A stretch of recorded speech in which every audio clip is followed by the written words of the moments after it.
Hi and welcome to another Tabitha's Glass Emporium YouTube video. Today I wanted to show you this nautical themed project using beautiful bright coloured glass, showing this boats on the sea at sunset.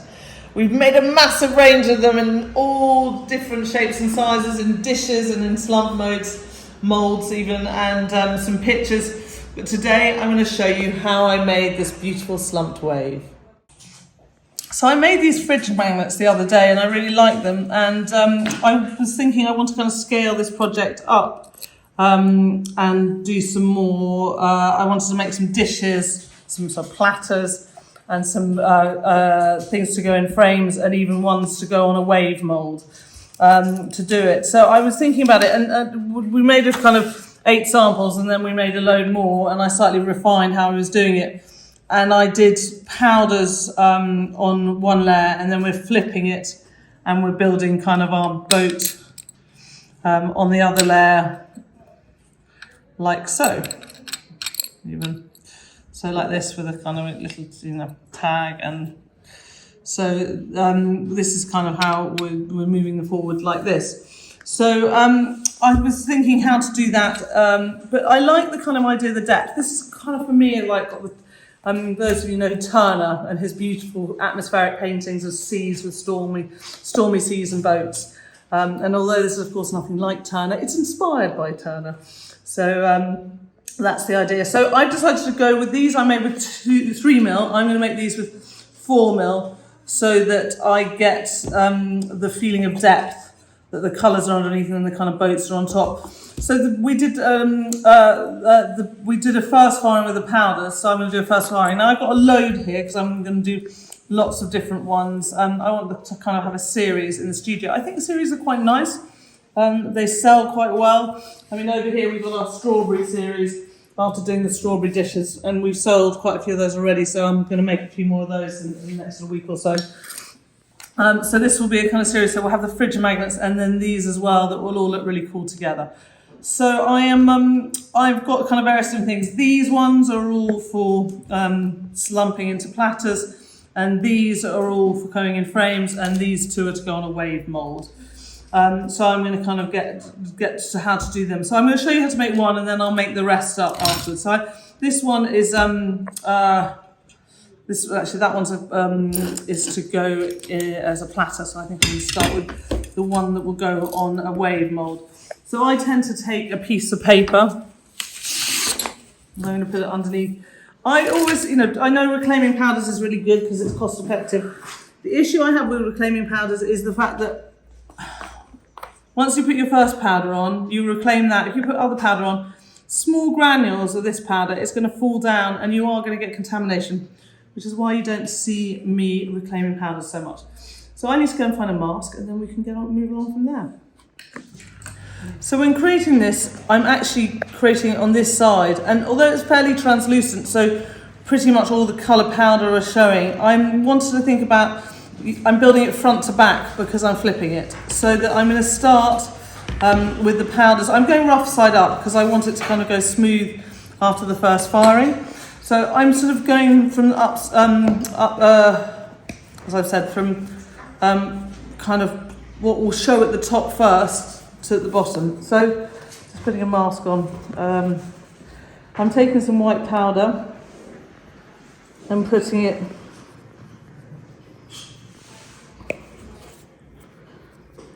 in the sea, just pinching it and putting it down so it's sort of like the white caps of the sea.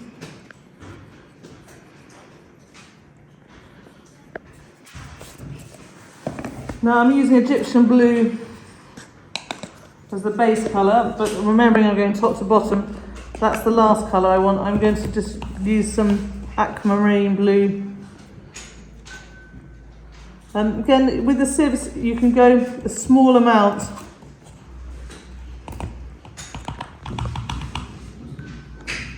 In, and then you've got kind of more accurate placing than if you fill it really full.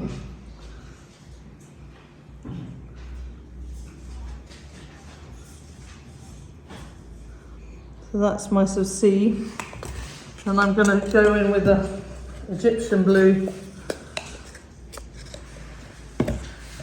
on top. Now I've just realised I want actually my sea to be a little bit bigger. Now you're also doing 2/3, but I want enough space for lots of boats. So I'm just going to edit it a bit and bring the sea a little bit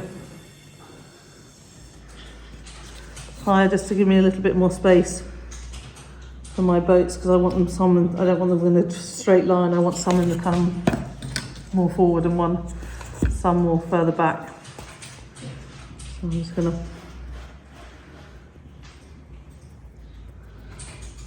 have a tiny bit more area of sea.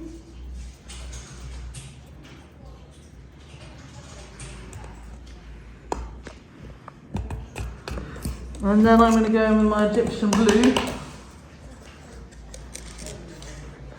So the other one was aqua blue. We will list all the powders we've used on this, and I'm going to go with the Egyptian blue. It's a kind of a really nice bright blue colour, Egyptian blue. It can work pretty well. It's got a good saturation as a colour, so we're not using very much.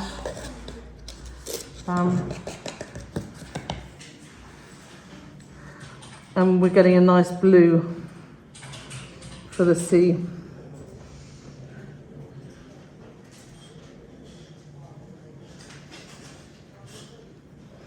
So that's my sea done. Now I want to think about the sky. Now I've got lots of different colours for the sky. I've got tangerine orange, I've got sunflower yellow, I've got marigold, I've got sunset coral, I've got some light sky blue, I've got some light pink and some pink. And those I didn't use quite as many colours, but I am going to this. So again, using the pinching method.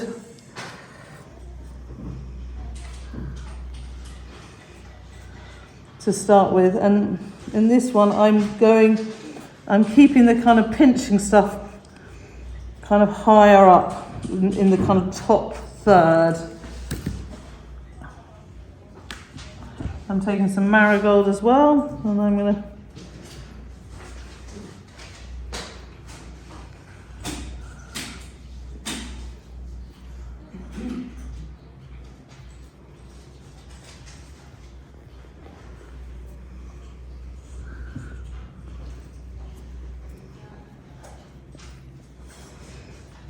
pinch that, and I might even take some of the sunflower as well, and that can go on.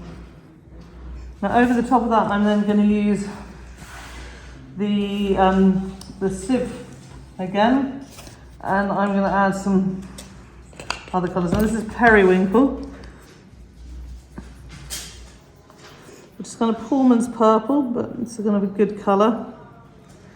Putting a layer of that on here. I'm going to take some sunset coral.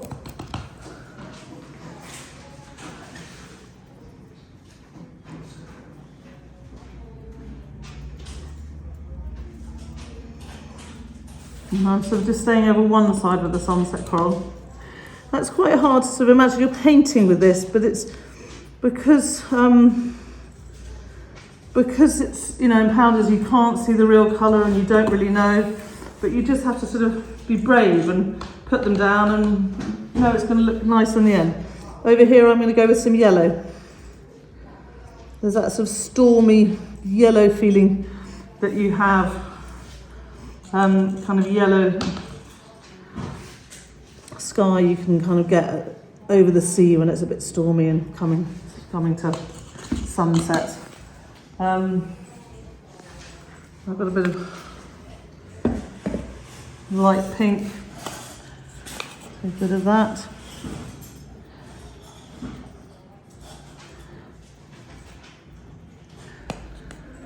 So just layering up. So that's my kind of layers of powder on. Now the last thing I want to do is just to, you know, rough up the sea a bit. So you can use a paintbrush, you can use a pair of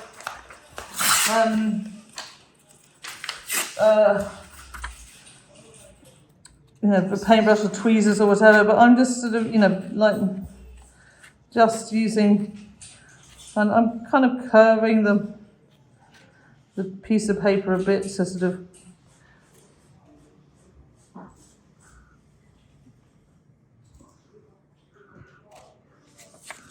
and moving it around a bit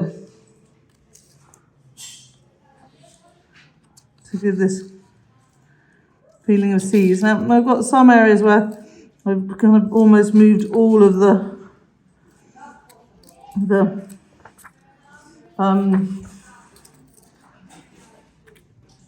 powder, so you're going to see the underside. But it should be okay. All in all, it's sort of giving the feeling of texture and sea. I just sort of missed the end here. And also ending up with some colour here, but that's probably not going to show because this is going to be the underside. So this can now go in the kiln, and we can have a look when how it comes out, and we'll flip it and see how it looks. So here it is out of the kiln. You can see it's got this lovely texture for the sea, and then the sky is all these kind of gorgeous, beautiful colours. I think it's worked really well. I mean, the blue at the top is sort of pretty much faded. You can't really see it at all. But if it's mounted on white, I'm just going to get a piece of white paper. You can see the colours more at that point in time, which is what, actually this is going to be slumped into a wave, so this won't be mounted. But it's still, it works really well. I have got these boats cut out. These are all out of 2mm. Now I'm going to glue them down, and I'm going to then, just put some enamels. We're using Colours of the Earth white enamel. It's kind of really nice, bright white enamel to kind of do the lines and bits on the boat. So just give it this makes it more fun with all the kind of lines on it, and it's a really simple, easy way to do it. Finally, we will be putting on our birds. Now these are our new seagulls. We have mixed sizes, but we're now also selling them in a kind of smaller size, and you can buy those in cane or in slices, kind of like our normal murrine. They're just fantastic to add to projects like this. Really simple. There you go, job done, and there's a bird on them. So those are for sale on the website now. So we're going to get this together, and then we can have a look at it when it's ready to go in the kiln.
is ready to go in the kiln, and we can see how it looks when it comes out.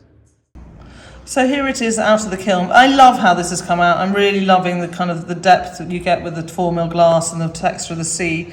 The boats look awesome. Our enamels, we've got a little bit of a problem with fading. We've now reread the instructions, and it says you kind of need to build up your layer and go quite thick if you want it to be, kind of more potent, the colour. So we're going to get this in the kiln. It's going to be slumped with a few other things, and we can have a look when it comes out. So here it is out of the kiln, nicely slumped. Oh, I love the way it looks. I think it's awesome. Really, really pretty.